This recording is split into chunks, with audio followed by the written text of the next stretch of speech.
ലോക ഫുട്ബോളിൽ ചരിത്രമായി മാറിയ ദൈവത്തിന്റെ കൈകൊണ്ടുള്ള ഗോളിൽ നിന്ന് 39 വർഷം പൂർത്തിയാവുകയാണ്. 1986 ജൂൺ 22 മെക്സിക്കോ സിറ്റിയിലെ അസ്റ്റേക്ക സ്റ്റേഡിയത്തിൽ 1.25 ലക്ഷത്തോളം കാണികളെ സാക്ഷിയാക്കി ഡീഗോ മാറഡോണ എന്ന ഫുട്ബോൾ ഇതിഹാസം ദൈവത്തിന്റെ കൈകൊണ്ടുള്ള ഗോൾ നേടി ക്വാർട്ടറിൽ ഇംഗ്ലണ്ടിനെ കീഴടക്കിയത്. 1986 മെക്സിക്കോ ഫുട്ബോൾ ലോകകപ്പിലാണ് മാറഡോണ തന്റെ ടീമിനെ സെമിയിലെത്തിക്കാൻ ഇങ്ങനെയൊരു കടും കൈ ചെയ്തത്. ആദ്യ പകുതിയിൽ ആരും ഗോൾ നേടിയിരുന്നില്ല. കളിയുടെ 51-ാം മിനിറ്റിലാണ് ഫുട്ബോൾ നിരീക്ഷകരെയും ആരാധകരെയും ഒരുപോലെ ഞെട്ടിച്ച് അർജന്റീന ക്യാപ്റ്റനായിരുന്ന ഡീഗോ മാറഡോണ കൈകൊണ്ട് വലകുലുക്കിയത്. ജോർജ് വാൽഡാനോ നൽകിയ പന്ത് ഇംഗ്ലണ്ടിന്റെ ലോകോത്തര ഗോളി പീറ്റർ ഷിൽട്ടന്റെ തലയ്ക്ക് മുകളിലൂടെ ചാടി കൈകൊണ്ട് തട്ടി ഗോളാക്കുകയായിരുന്നു മാറഡോണ. നിയമത്തിനെതിരായ ഒരു ഗോളായിരുന്നെങ്കിലും ഇതിനെ ദൈവത്തിന്റെ കൈ എന്നാണ് പിന്നീട് എല്ലാവരും വിളിച്ചത്. കൈകൊണ്ട് ഗോൾ നേടിയ സമയത്ത് സഹ കളിക്കാരോട് തന്നെ വന്ന് കെട്ടിപ്പിടിക്കാൻ മറഡോണ തന്നെ ആവശ്യപ്പെട്ടിരുന്നു. ഇല്ലെങ്കിൽ റഫറി ഗോൾ അനുവദിക്കില്ലെന്നും അവരോട് പറഞ്ഞതായി പിന്നീട് മറഡോണ തന്നെ പറഞ്ഞിട്ടുണ്ട്. കൈകൊണ്ടുള്ള ഈ വിവാദ ഗോളിന് ശേഷം 4 മിനിറ്റ് കഴിഞ്ഞപ്പോൾ ഈ നൂറ്റാണ്ടിലെ ഏറ്റവും മികച്ച ഗോളും വന്നു. എതിർ ടീമിനെ മാത്രമല്ല കായിക ലോകത്തെ ആകെ അത്ഭുതപ്പെടുത്തിയ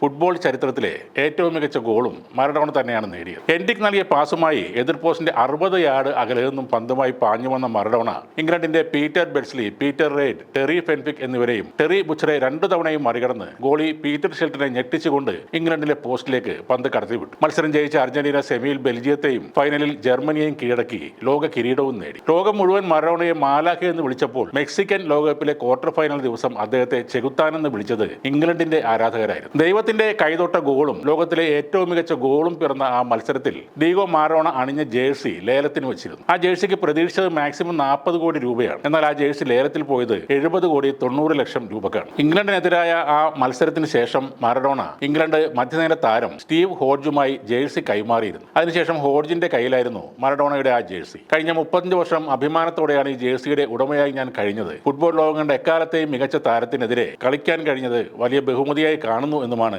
ലേലത്തിന് ശേഷം ഹോഡ്ജ് പറഞ്ഞത്. അതേസമയം ലേലത്തിനെതിരെ മറഡോണയുടെ മകൾ ഡാൽമ രംഗത്ത് വന്നിരുന്നു. മത്സരത്തിന്റെ ആദ്യ പകുതിയിൽ മറഡോണ ധരിച്ച ജേഴ്സിയാണ് ലേലത്തിന് വെച്ചതെന്നും വിശ്വവിഖ്യാതമായ ഗോളുകൾ നേടിയപ്പോൾ ധരിച്ചിരുന്നത് മറ്റൊരു ജേഴ്സിയാണെന്നുമായിരുന്നു മകളുടെ ആരോപണം. പിന്നീട് ഒരിക്കൽ വത്തിക്കാനിൽ ഫ്രാൻസിസ് മാർപ്പാപ്പയുടെ അതിഥിയായെത്തിയ ഡീഗോ മാറഡോണയോട് ഏതാണ് തെറ്റ് ചെയ്ത ആ കൈ എന്നൊരു ചോദ്യം മാർപ്പാപ്പ ചോദിച്ചിരുന്നു. ദൈവത്തിന്റെ കൈ കൊണ്ടാണ് താൻ ഗോൾ നേടിയതെന്ന് മറഡോണ പലയിടത്തും പറഞ്ഞെങ്കിലും മാർപ്പാപ്പയുടെ ചോദ്യത്തിന് മറഡോണ എന്ത് മറുപടിയാണ് നൽകിയതെന്ന് അദ്ദേഹം പുറത്തു പറഞ്ഞിട്ടുമില്ല. 3 ലോകകപ്പുകൾ നേടിയ ബ്രസീലുകാരൻ പെലെയാണ് എക്കാലത്തെ മികച്ച കാൽപന്ത് കളിക്കാരൻ എന്നതിൽ തർക്കമില്ലാതിരുന്ന ഒരു കാലത്താണ് മൈതാനങ്ങളിലേക്ക് ഡീഗോ മറഡോണ എന്ന പേര് ഒരു ഇടിമുഴക്കം പോലെ കടന്നു വരുന്നത്. അന്ന് വരെ പെലെ പെലെ എന്ന് മാത്രം ആർത്തു വിളിച്ചവരുടെ നാവിലേക്ക് കാളക്കൂറ്റിന്റെ കരുത്തുള്ള എന്നാൽ 5 അടി 5 ഇഞ്ച് മാത്രം ഉയരമുള്ള ഡീഗോ മാറഡോണ എന്ന പേരും കടന്നു വന്നു. ഫുട്ബോളിൽ വീരനായകനായി തിളങ്ങിയതിനു ശേഷം ഒട്ടേറെ വിവാദങ്ങളിൽപ്പെട്ടെങ്കിലും ഇന്നും ലോകത്തെ ഏറ്റവും മികച്ച കളിക്കാരൻ ആരാണെന്നതിന് ഒരൊറ്റ ഉത്തരമേ ഉള്ളൂ: ഡീഗോ അർമാൻഡോ മാറഡോണ.